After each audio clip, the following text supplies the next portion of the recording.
Well, good evening and welcome to Tucker Carlson Tonight. Trump's education secretary has been at her post for all of 3 days, but protesters are already using harassment to keep her from doing her job.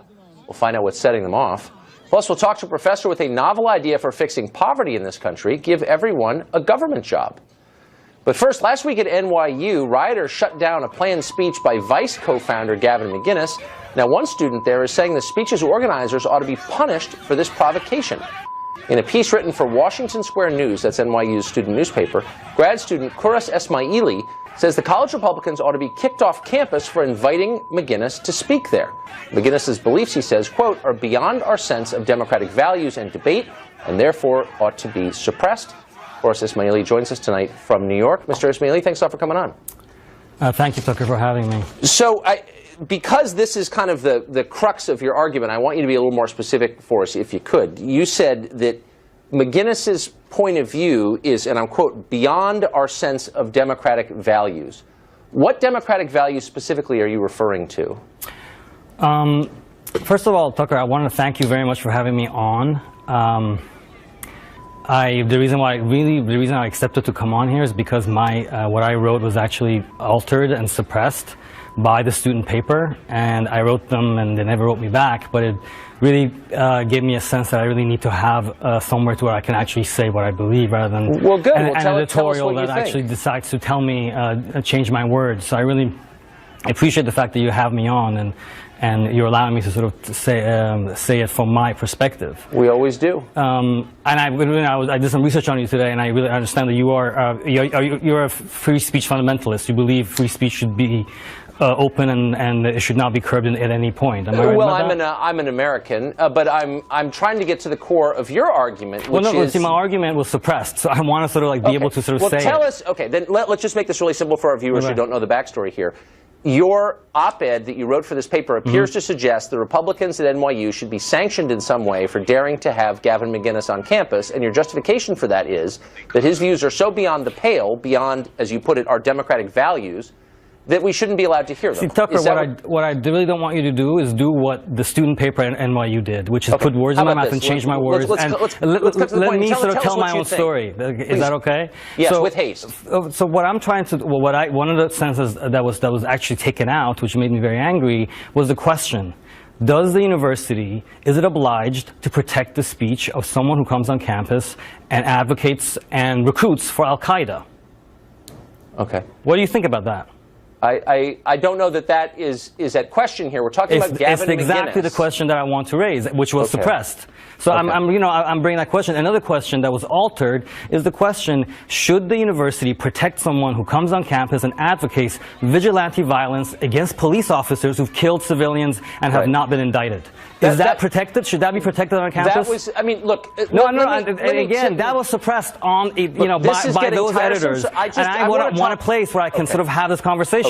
What do you think about this? Should someone who actually advocates killing police officers be allowed to debate on a campus, or no, not even debate, to sort of come on and say what they believe on campus? If you are asking me a question, then let me answer it. Okay, tell me. This is not a question for college administrators to decide. It's been decided by the Supreme Court in a case called Brandenburg versus Ohio, 1969, the last big free speech case.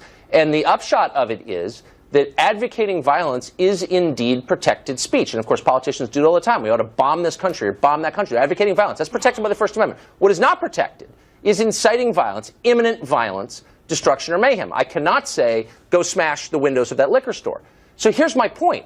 Anything Gavin McInnes conceivably said or would have said on your campus is protected speech. Now, if you'd taken 10 minutes to Google this, you'd know that. And so there's really not a close call here. What he's doing is protected by the First Amendment to the Constitution. So for you to say that people should be sanctioned, do you think people should recruit for Al-Qaeda on a college campus? Well, of course, I'm completely against Al-Qaeda. Okay, do you think they should be protected by administrators on a campus? I think people ought to be able to express their political views, no matter how repugnant to you or me or anyone else, as long as they, in accordance with the Supreme Court decision from 1969, are not inciting imminent violence. I believe I'm understanding that correctly, and I think that you should. And I think the college administrators should. I do believe that. I absolutely do believe that. But I also believe that there are arguments, there are points to be made that are beyond the pale of responsible dialogue. Okay. Right? So, and I think someone coming and saying we should name one.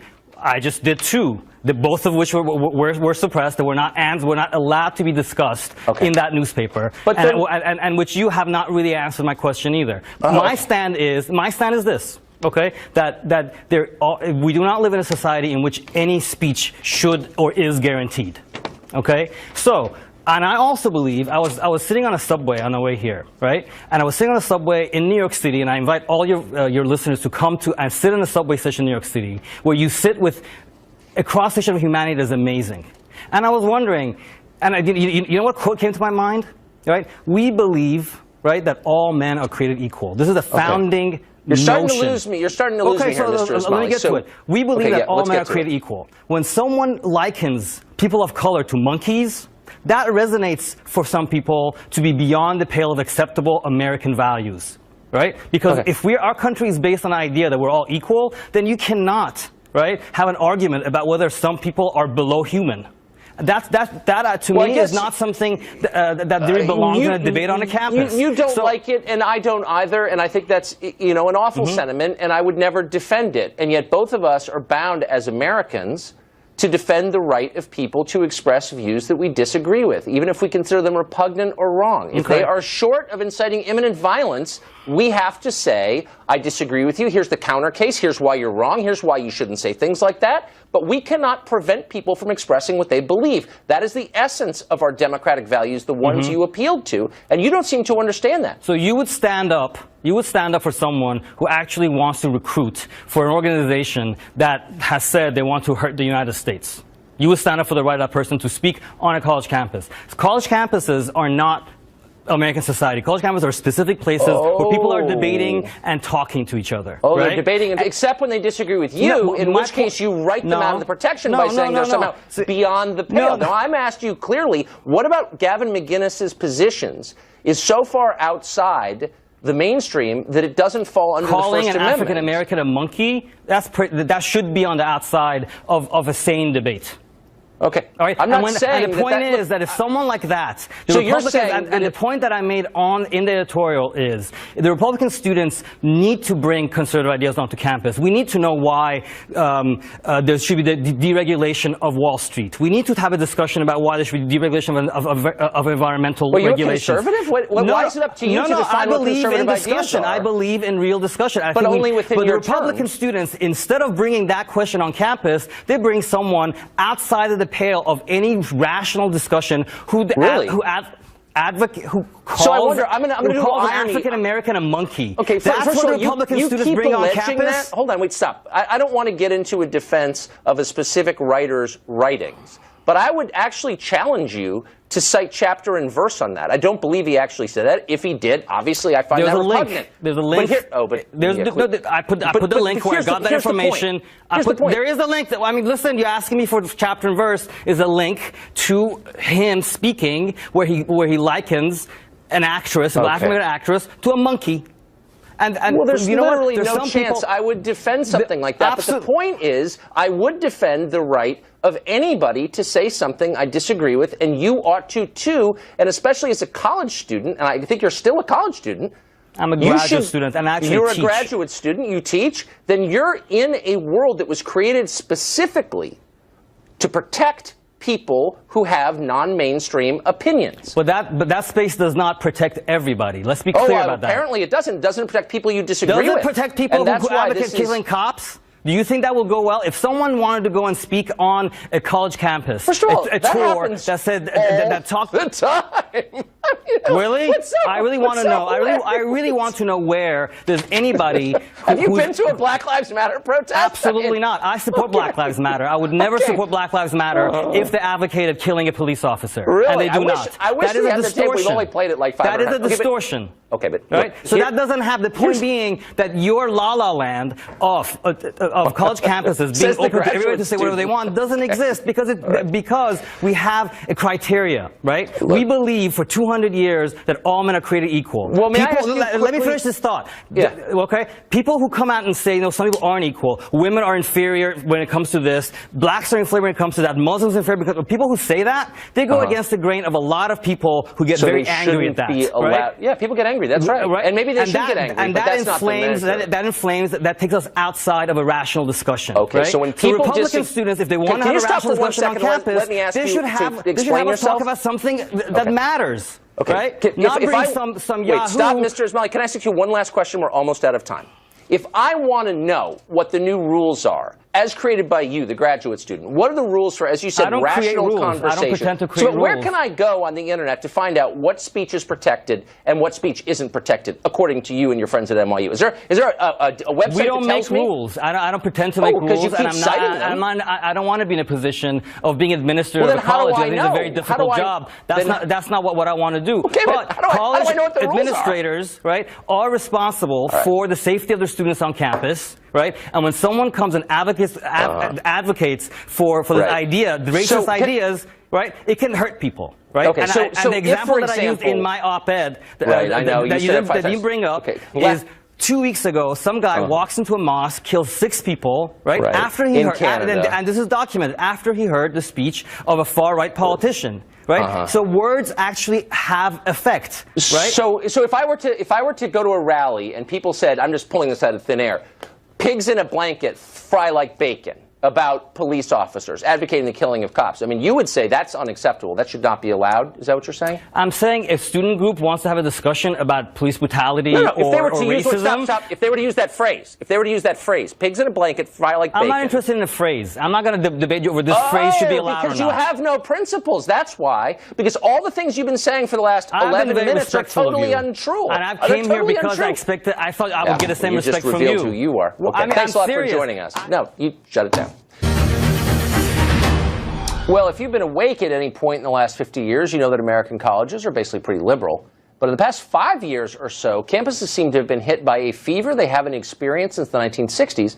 Instead of focusing on professional skills or the sweet treats of scholarship, millions of students and professors have made far-left politics their only reason for being at school.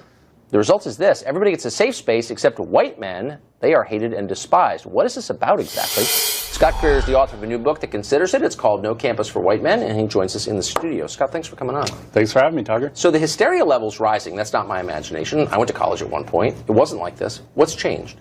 Well, what's changed is that over the last 5 years, and it actually extends longer to that, but it's really gravitated toward in the last 5 years, is that identity politics and victimhood culture have taken over higher education. Basically, with the 2 points is identity politics stress that basically all a person should care about is their own narrow group interests and the identity they ascribe to themselves, such as, if I'm an African-American man, that's all my politics, and I only care about furthering the interests of my specific group, African-Americans. Right. And that's become dominant on campus because they encourage it through affirmative action and other procedures that encourages people to gravitate towards specific identities for more benefit. And then second, and more important is, in some ways, is victimhood culture, where everybody kind of competes to be the biggest victim. And a lot of people are like, well, why are all these young people trying to pretend to be victims? Nobody wants to be a victim, but the reason why they do that is because we assign moral status in the college moral culture that's being created to who's the bigger victim, who's more oppressed, who's more oppressed gets more status in that moral hierarchy created. And if you're privileged, then that's the worst thing that can happen. And say, like in older moral culture, if you're like demonically possessed, that's the lowest. With this, it's like if you're privileged, that's the worst thing you can be, but being a victim is the best thing you can be. But when your victimhood isn't assigned based on socioeconomic status, you can be the son of a poor coal miner from West Virginia, and you're privileged, and you can be the son of a wealthy multimillionaire, but African-American, and you're oppressed. And that's how the system works. Now, there's so many ironies in all this. I mean, I guess the first one you sort of noted. I mean, everyone in college is privileged by definition. They're not working for a living. They're learning, which was considered a privilege for like 1,000 years. And the second point is that colleges were designed to be places where people studied universal truths and values rather than narrow and sectarian ones. Why the change? Like, what brought this about? How did it get here? Well, it is that it wants to pertain to these narrow interests, as I write in No Campus for White Men. It's about building. It's about It's about trying to get to the right views of these people. Right. It's trying to, if you have a narrow identity politics, if that's the core being of the political message on campus, everything is designed to please that type of system. So when you have an English course, The fact that Shakespeare and John Milton are the primary writers that are studying that course, that's a problem because they're white males. We need to have more diversity there because of identity politics. People are like, well, I feel left out because I'm reading Shakespeare or John Milton, even though they forget the universal message in those works and the message and the great writing. They instead, well, we need to have somebody that reflects this current campus culture that we have. So that's why they kind of they push these type of things on college campus. You know, I don't fully, I believe everything you say. I don't fully understand the psychology behind it or where it came from. But here's what I know for sure. It doesn't make you happy. We have a video from Yale. I think this is one of the exchanges that precipitated your book, that inspired you to write this. But it's also an expression of deep unhappiness. I mean, what was that about? Absolutely. And that, as you said, that inspired No Campus for White Men. That was about because the professor who was defending himself, who was surrounded and kind of undergoing an inquisition, his wife wrote a simple column saying, look, you shouldn't get all bent out of shape about cultural appropriating Halloween costumes. We know how terrible those can be. I mean, that's a real horror in our society if somebody dresses up in a Halloween costume that's considered cultural appropriation. And she merely said, like, look, you're college kids, you're going to do stupid things, just let it be, don't get out of shape about it. But that was like the worst thing that ever happened on this campus. It was like somebody wrote this horrific racist letter to the newspaper. That's how students treated it. And they took out all their anger upon this poor professor, who is actually a liberal himself, who actually sympathized with their cause, but they wouldn't even let him get his viewpoint heard. They just screamed at him and vented their anger. And it was all kind of this ritual humiliation that he was undergoing. And it was really quite shocking when it happened. And that's why it caught the national eye. It's just so bizarre. Standing on this bucolic, leafy campus in New England fall, 60 grand a year, none of them have jobs, and they're angry. It's so weird. No Campus for White Men is the book. Scott Greer is the author. Thanks for joining us. Thank you. Well, Democrats have been invoking the name of Coretta Scott King a lot this week after Senator Elizabeth Warren of Massachusetts used a letter that King wrote years ago to suggest that Attorney General Jeff Sessions is a bigot. But Mrs. King wrote another letter back in 1991, one you probably haven't heard a lot about. At the time, Senator Orrin Hatch of Utah was trying to repeal sanctions placed on employers who hired illegal aliens. Such a move, King warned, would have, quote, a devastating impact on less skilled African-American workers.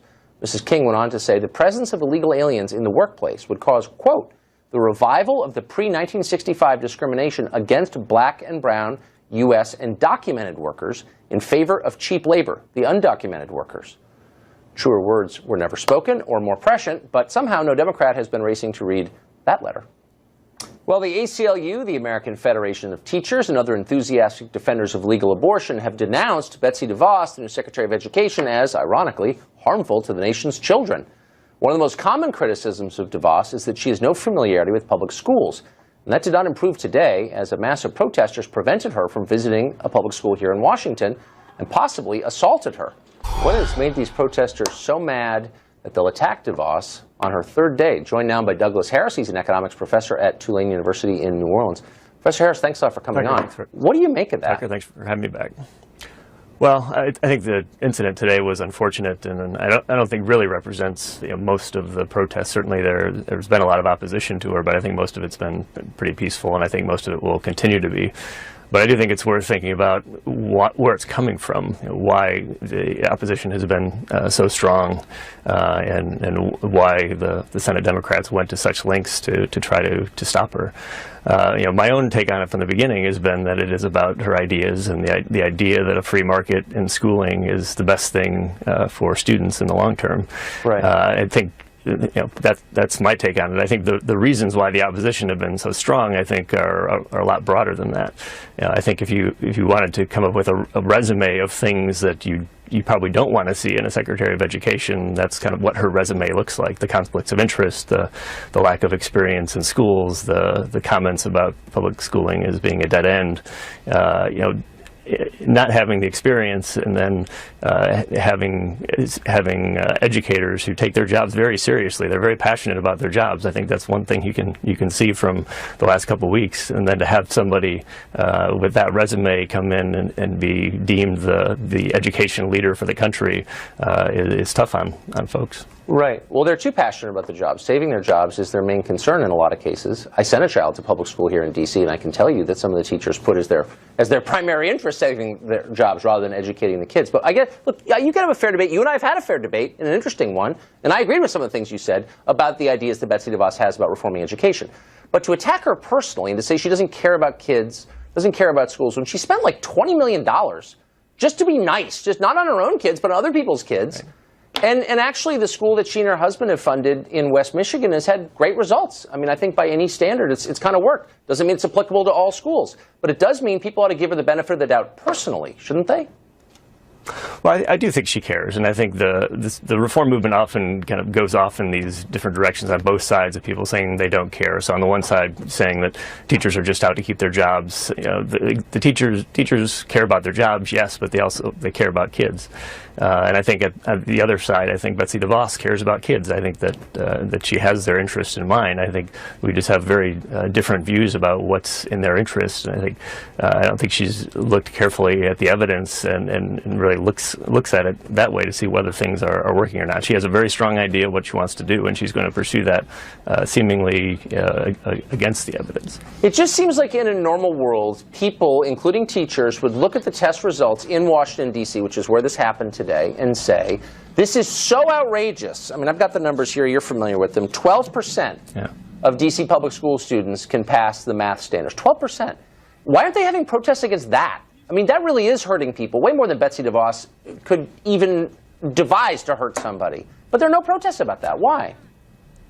Well, I think they do oppose that, and they have different ideas on what they want to do. You know, so the alternative approach here would be, and I'm not advocating this, but just trying to summarize the position, that we need more early childhood education, and we need to pay teachers higher salaries and more support. Better buildings. You know, some of the buildings in Detroit are widely publicized to be falling apart. Do people really think that after what we did in Kansas City, what we've done here in D.C.? I mean, have you seen some of the schools we have here? My daughter went to one. And, you know, they're unbelievable. They're way nicer than any private school here in their physical plant. And yet, you know, the results are spotty at best. I mean, do people really, with a straight face, argue it's a pure funding formula? The more money you put into it, the better result you get? I just don't think there are any data to show that.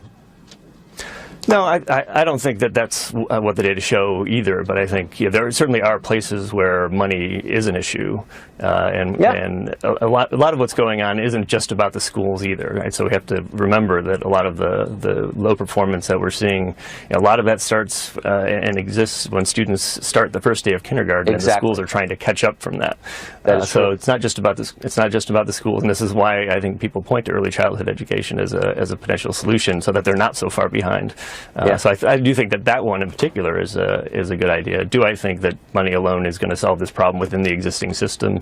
No, and that's why my argument hasn't been that we shouldn't do anything differently. It's that we shouldn't go so far in the direction that she's arguing. Right. Professor, thanks for joining us. I appreciate it. Oh, thank you. Up next, more and more people are posting ads for roommates with one peculiar requirement: no Trump supporters allowed. What makes this kind of new segregation better than the old kind? We'll tell you. Plus, in a new poll, a majority of American high school students say offensive speech should not be allowed in public at all. It should be banned. If children are our future, what does it say about our future? We've got details coming up. Well, dozens of people in Washington and around the country are admitting they simply can't bear to live with supporters of the current president. For example, the New York Times reports that a woman called Sahar Khayan was seeking a roommate to fill her $1,300 per month room in Georgetown here in D.C. Her ad read this way: alcohol, pets, and meat products are not allowed in the house. Neither are Trump supporters. Another renter says his home won't welcome Borg, Vorgons, Lannisters, Sith, or Trump supporters, whatever that means. It's not clear whether any of this is illegal. The Fair Housing Act does not ban political discrimination, though D.C. law does. For some reason, instead of calling this what it is, housing discrimination, the New York Times labeled these ads, quote, a small act of defiance, apparently part of the resistance. Think they'd use the same words if the politics were reversed? Probably not. Well, a demoralizing new study finds that a majority of America's young people oppose the First Amendment. In a survey of 12,000 high school kids, just over 50% of respondents said people should not be allowed to use any offensive words in public. An even larger percentage said people should not be allowed to make offensive statements on social media. The blunt question, are we doomed? John Sotsky is the Director of Strategy and Assessment at the Knight Foundation, which commissioned the survey there for the First Amendment, thank heaven, and he joins us now. John, is there any reason not to be really bothered by this? Isn't one of the key things you learn in school as an American that our country is predicated, among other things, the First Amendment? But they don't seem to have learned that. Well, first off, good evening, Tucker. Thanks for having me. I think there's some bright lines around the findings themselves. We find that actually in the 12 years that we've been doing this survey to test the attitudes of high school students towards the First Amendment, support on some metrics has never been higher. 91% of students agree that people should be allowed to express unpopular opinions. But as you're referring to, when you start to ask them about, or should people be allowed to express opinions that are offensive, then support starts to dip. Oh, it doesn't just dip, it goes below 50. The majority says no. And so how can you be for the First Amendment if you don't think that people should be allowed to say things you disagree with? It's a great question. So I think one hypothesis is that students don't truly appreciate what the First Amendment is, and that part of the First Amendment isn't a right not to be offended. But the other aspect here is that I think increasingly, whether it's through media segmentation, whether it's through social networks, people are self-identifying into tribes, they're like-minded, and they're not exposed to the opinions of others. And I think that's increasing a lack of tolerance to hear viewpoints that are not ones that they're accustomed to encountering through the networks that they travel in. And they're kids, and so they're judgmental and lacking wisdom and all the things that go along with youth, in addition to good health and optimism. Well, I guess what's really striking, though, is teachers agree with them. So according to your survey, and thank you again for doing this survey, almost half of teachers, adults in charge of our kids, agreed. 53% agreed that you have the right to exercise your First Amendment rights, but 47% said you don't. So how did that happen? You know, adults tend to be slightly more supportive of First Amendment issues. In this case, the discrepancy is not that much. It's always funny. There's always one question about whether students should be allowed to publish whatever they want in the school newspaper. That's the only one where students are more supportive of First Amendment rights than teachers are. Right. But for the most part, that's right. That's right. But generally, it's pretty close, and it shows you we can't just ascribe this to a younger generation's views. This is actually a fairly common held view, and when you start to dig deeper into First Amendment attitudes, even internationally, you find when you ask questions that are about offensive free speech, support dips noticeably. But, I mean, you don't see this as a crisis? So the people teaching, so we go to work and we leave our kids in the care of adults who we believe are making them better people, but it turns out that almost half of them don't believe in the First Amendment, which is like the bedrock of American life, culture, civilization. So it makes us different. It's what we have of value. And they don't believe in that? Like, shouldn't we do something about this? Like, teach them? Well, civics education is certainly one course, but I think it's not just a matter of teachers. And what you find in the survey is this isn't about blue states or red states. This is 12,000 students and nearly 1,000 teachers who are surveyed across all states in the country. So this is an issue that we're encountering across the board, and really thinking about how we become more tolerant of other viewpoints. You know as well as I, because you do the surveys, that support for the First Amendment is noticeably higher among conservatives than among liberals. And that kind of jumps right out at you. I haven't seen that. I think it's an issue that that really spans the spectrum. Quite frankly, I think whether it's incidents in Berkeley, which I know you've covered on your show recently, or people upset about Colin Kaepernick's gestures earlier in the year, I think you find outrage on both sides when it comes to different forms of freedom of expression. Outrage is fine. If you're allowed to be outraged, you're not allowed to prevent other people from saying what they think. Maybe that's the distinction. John, thanks for joining us. Appreciate it. Thanks. Appreciate it. Americans possess a lot of rights, and the number is growing. The Constitution guarantees the rights of free speech, free religion, and the right to bear arms. Judicial alchemy has created brand new rights, such as abortion, gay marriage, etc. Is it time for yet another, the right to a job? That's what economist Mark Paul is arguing. In a recent column for the Jacobin magazine, Paul says the government ought to offer a job guaranteed, paying at least $23 grand a year to anybody who wants one. He says this would permanently fix the problem of the working poor. Is it madness or brilliance? Maybe both? Professor Paul joins us tonight from Raleigh, North Carolina. Professor, thanks for coming on. Thanks for having me, Tucker. I'm not here to attack you. I think there is a huge problem as we transition out of an industrial economy with what people do for a living, and clearly we've left a lot of people behind. The first thing that bothers me about your idea, though, it does seem like giving up. It feels like admitting that some people are never going to be integrated into whatever the new economy is. They can't succeed, so let's just put them on the dole, in effect. Is that what it is? Absolutely not, Tucker. First of all, thanks for having me on. But I have to say, I couldn't disagree with you more on this fact. I believe strongly in American workers. But what I think is, right now, the market is failing far too many. Right now, we have 15 million Americans that are unemployed or looking for full-time work and simply can't find it. I think that anybody who wants to work should be able to find a job, and that's what this program does. And when you talk to employers, what do they want? They want an educated and skilled workforce. How do workers build skills? They build it through working. Talk to employers, one of the biggest problems they have is the fact that they don't want to hire people that are unemployed. Let's put people to work. Let's help them build skills. Best way to acquire those skills is on the job. And through this type of program, we could really be rebuilding our infrastructure, which will also help private businesses exceed and expand. See, I don't think anything you've said is crazy at all. And so again, I'm taking you seriously because I think there is a problem, and you've identified it, and God bless you for doing that. The problem I have with it, though, is that people will not work unless there's an incentive to. I won't. I'd sit around all day if I didn't have to work. And so what's the incentive for people to take these jobs? Would you eliminate current welfare programs? No. First of all, 15 million Americans, again, want to work. They're actively seeking employment, and the private market is not providing them. You're going to tell me that those 15 million Americans don't want to work? I'm sorry, but there's plenty of Americans that want to work and simply can't find jobs right now. So what jobs are these? Where do they come from?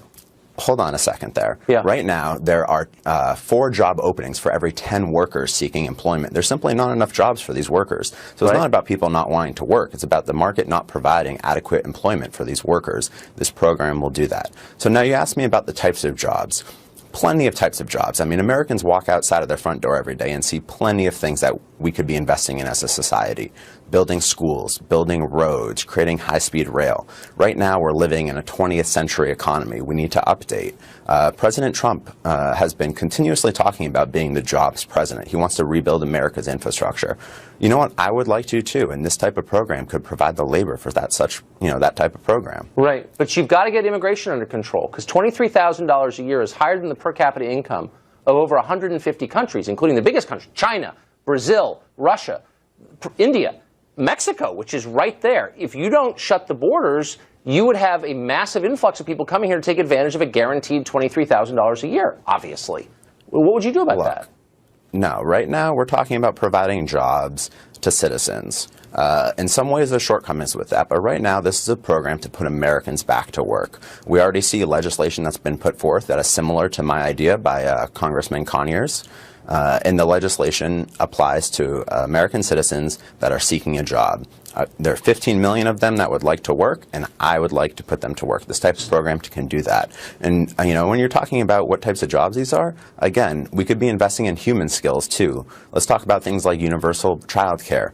Let's talk about taking care of the elderly. There's plenty of jobs that can be done. And if we can't think of those jobs, I think that's a failure of our imagination rather than the fact that there's not sufficient work to be done in this country. I tend to agree with you there.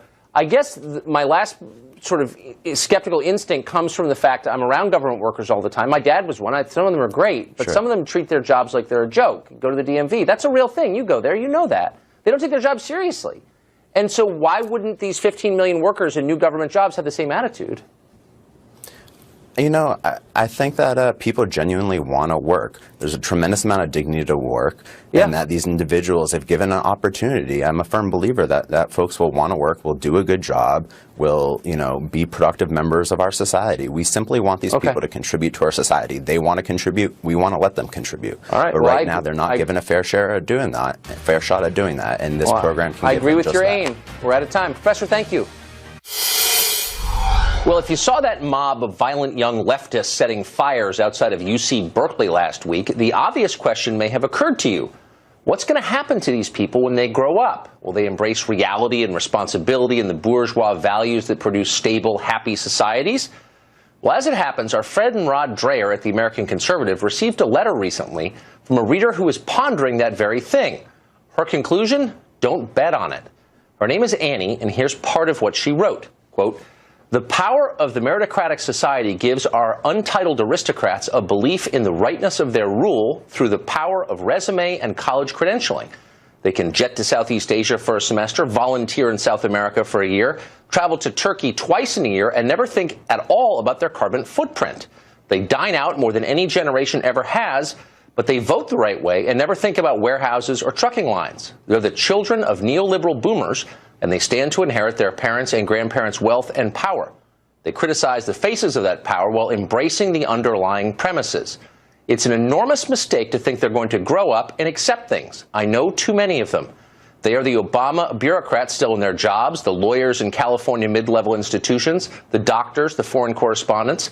They are revolutionaries, but the revolution strangely keeps all wealthy urbanites like themselves in their real simple lifestyles. It's a revolution forced upon the lower classes that gets corporations to signal their allegiance. The colleges are at the center of this revolution for a reason. They give the credentials. If the kids ever start rejecting the college system, then we'll know something has changed. This is the toxic rot of meritocracy. We are watching the scions of the upper middle class and the wealthy justify their rule to themselves and to us through a progressive status politics that leaves the poor rotting on drugs, jobless, fatherless, hopeless. It almost makes you long for an aristocracy where power was an accident of birth, where there were reciprocal obligations. Interesting that the gap between the rich and the poor has never been greater than the global meritocracy. And there it is. And that's about it for us tonight. Tune in each night at 9 to the show that is the sworn enemy of lying, pomposity, smugness, and groupthink. Be sure to set your DVR for the show if you haven't already. And be sure to watch Sean Hannity. He's up next. Have a great weekend.